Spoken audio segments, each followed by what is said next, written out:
है वो कौन सा था? अफ्रीकन निद्रा। वेरी वेरी इंपॉर्टेंट, बहुत इंपॉर्टेंट है। अगर मलेरिया के बाद में कोई दूसरा रोग बनता है प्रोटोजोआ में तो अफ्रीकन निद्रा रोग बनता है, ठीक है ना। तो बढ़िया स्तर पे लिखो हेडिंग, अफ्रीकन निद्रा रोग, बहुत फेमस डिजीज है। इसी को अपने बोलते हैं क्या? Sleeping sickness. क्या बोलते हैं बताओ? Sleeping sickness.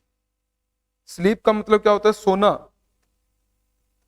सोना माने नींद, है ना। तो इसको अपने क्या बोलेंगे? सोने की बीमारी।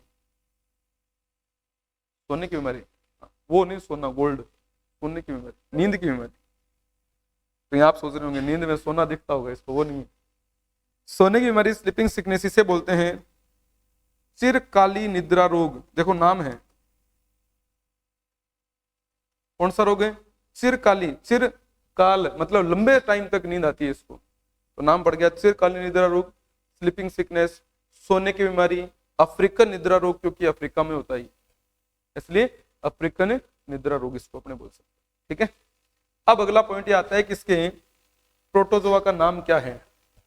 तो इसके प्रोटोजोआ का नाम है ट्रिपैनोसोमा गैम्बियंस। इसके प्रोटोजोआ का नाम क्या है बताओ? ट्रिपैनोसोमा गैम्बियंस, ये प्रोटोजोआ इसका। और ये प्रोटोजोआ जो है इसका वाहक कौन है? अफ्रीका के जंगलों की सबसे प्रसिद्ध मक्खी, जिसका नाम ये है, ये नाम बोलो जरा, क्या लिखा मैंने? सीसी मक्खी। क्या नाम है? ये सीसी मक्खी, ठीक है ना। टी इसमें साइलेंट रहता है तो सीसी बोलते हैं। कई बार हम लोग इसको टिस्टिस बोलते थे, टिस्टिस मक्खी, लेकिन वास्तव में टिस्टिस नहीं है, ये क्या है? सीसी मक्खी नाम। अफ्रीका के जंगलों की सबसे प्रसिद्ध मक्खी, जो अफ्रीका के अन्य जंगली जीवों से ज्यादा खतरनाक है। अगर कोई व्यक्ति अफ्रीका के घने जंगलों में पहुंच गया और सीसी मक्खी ने उसको काट लिया तो नो डाउट ये सीसी मक्खी अपने लार्वा को उसके बॉडी में इंजेक्ट कर देगी, और जैसे वो प्रोटोजोआ या उसका लार्वा हमारे शरीर में जाएगा, सीधा ही किस अंग को प्रभावित करेगा? प्रभावित अंग होता है इसका मस्तिष्क, यानी कि ब्रेन। और मस्तिष्क में जाते ही मस्तिष्क में चेतना समाप्त हो जाएगी और हम लोग अचेत हो जाएंगे और वहीं मूर्छित होकर गिर पड़ेंगे, ठीक। और फिर एक लंबी नींद आएगी, और उस लंबी नींद में अगर किसी दूसरे जंगली जंतु के संपर्क में नहीं आए तो जीवन बच सकता है, अन्यथा किसी का भोजन बन जाएगा। सही ना बताओ? तो अफ्रीका के जंगलों में सबसे खतरनाक मक्खी किस मक्खी को माना गया है? सीसी मक्खी को माना गया, बहुत फेमस है। तो बस इसी तरीके से इसको अपने ये बोला करते हैं।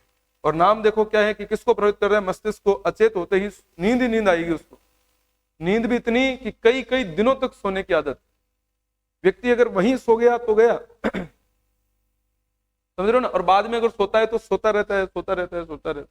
स्लीपिंग सिकनेस नाम रख दिया इसका, है ना। तो इस तरीके से सोने की बीमारी अपने इसको कहते हैं। और प्रोटोजोआ का नाम क्या है? Trypanosoma gambiense. इसमें प्रश्न ट्रिपनोसोमा गैम्बियंस से नहीं बनता, प्रश्न ये बनता है अफ्रीकन निद्रा रोग में वाहक कौन है? सीसी मक्खी।